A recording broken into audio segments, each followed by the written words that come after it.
scared. So I'm waiting, yeah, what's going on and what's the next is going to happen. A reaction among many around the NDSU campus when a crew dressed in hazmat suits showed up for what they believe to be a possible chemical spill. Thank you for joining us. I'm Krista Boehm. Fargo Fire's hazmat team geared up after receiving a call from NDSU about an unknown spill near a chemical closet containing acid in a science room. Valley News Team's Christina Craig learned it wasn't quite what they thought. 5 fire trucks, 1 ambulance, and a hazmat team consisting of 20 firefighters prepared for a dangerous chemical spill on the 3rd floor of Ladd Hall. We initially responded to a pool on the floor in the chemistry lab with a vapor cloud and a hissing noise. Gearing up for the worst. Students and bystanders watched the chaos unfold as everyone inside had to evacuate the building. Yeah, this is my first experience in this building is happening something like that. Obviously something happened to cause that liquid to spill. We don't respond to many of these. And that's where Battalion Chief Bruce Anderson team comes into play. This isn't the first time responding to a potentially dangerous spill on NDSU's campus. Anytime you get a situation like this in a chemistry lab, and there's, several hazardous chemicals in there that can hurt you, we're going to take every precaution. That process can take time.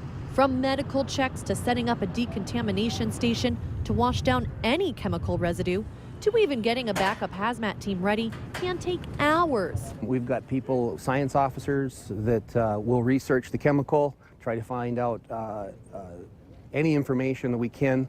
We had a list of 3 possible chemicals that could have been stored in 3 different acids that were thought to have exploded in a science closet turned out to be nothing more than a leaky steam pipe from inside one of the walls. But with such a large response team, prepared for anything, caused commotion. In Fargo, Christina Craig, Valley News Live. The steam lines were shut down to the building and the vapor cloud did disappear. The director of campus safety says the school will check the building again for anything in order to reopen for class tomorrow. A 2-car garage in Fergus Falls is completely destroyed after it was burned to the ground this afternoon. The Fergus Falls Fire Department responded just before 2 o'clock on the 700 block of West Lincoln Avenue. The fire scorched the paint on the side of the house and melted plastic toys that were in the yard close by, along with the contents of the garage. No car was inside at the time and nobody was injured. The cause of the fire, is under investigation. And video of this fire was shared with us on our Facebook page. You can share with us there too and follow the latest news, weather, and breaking news updates anytime on your feed. Just search Valley News Live, like our page, and you can stay informed throughout the entire day. A motorcyclist had to be airlifted to Minot after suffering head and spine injuries from a crash last night. A group of motorcycles were traveling on Highway 2 near Knox, North Dakota, when one of the riders crashed. The North Dakota Highway Patrol says 41-year-old Chad Sandhoffner of Fargo failed to make a left turn and crashed. He was not wearing a helmet and had to eventually be airlifted to a Minot hospital. Sandhoffner's condition has improved since the crash, and he is expected to make a full recovery. Here may be a tough question for you to answer. How much time do you spend on your phone each day? Screen time overload is causing dangerous medical problems for some who can't put their phones down. Monday, only on Valley News Live 10 at 10, Nicole Johnson has a simple way you can track and manage your family's phone time. If you're a parent with kids who have phones or consider yourself a serial texter, then you won't want to miss this one. Restaurant goers may be able to order a Bloody Mary or any other alcoholic beverage earlier on Sundays in Minnesota, but liquor stores will still remain closed. The Bloody Mary law in Minnesota went into effect today, allowing customers to order alcoholic beverages starting at 8 a.m. That's as long as the city's government approves. Prior to the change, consumers had to wait until 10 a.m. on Sundays to order alcohol. Craft breweries can also sell 66-ounce growlers of beer to go on Sunday once they get the proper license. And a reminder that Cleanup Week kicks off tomorrow. Piles of items already line the streets as people do their spring cleaning. If you do not participate in Cleanup Week, it is important to make sure nothing is laying out in your yard during the week that could be mistaken for something you want to get rid of. Across Lakes Country, people are heading back to fix damage from Mother Nature. Ice heaves happen every year, but many Minnesotans say this winter was one of the worst.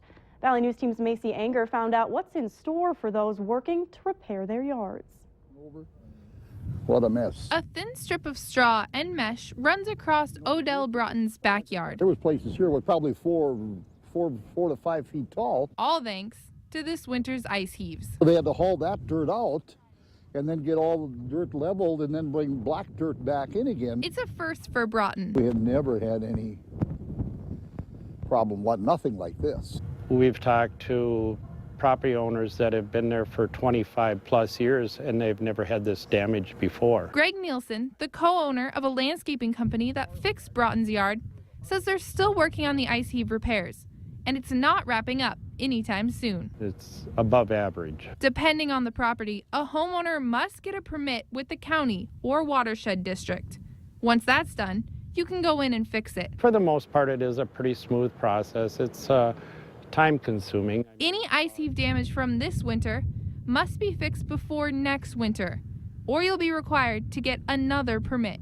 Broughton's no longer worried about the damage from Mother Nature. People stop by and give me a bad time and say, how are you going to get this lawn to where you've had it before? In return, he's just asking to get his yard back the way it was, In with there, a and it few keeps it, rainy you know, it days. should In rain. Becker County, It better rain. Macy Inger, Valley News Live.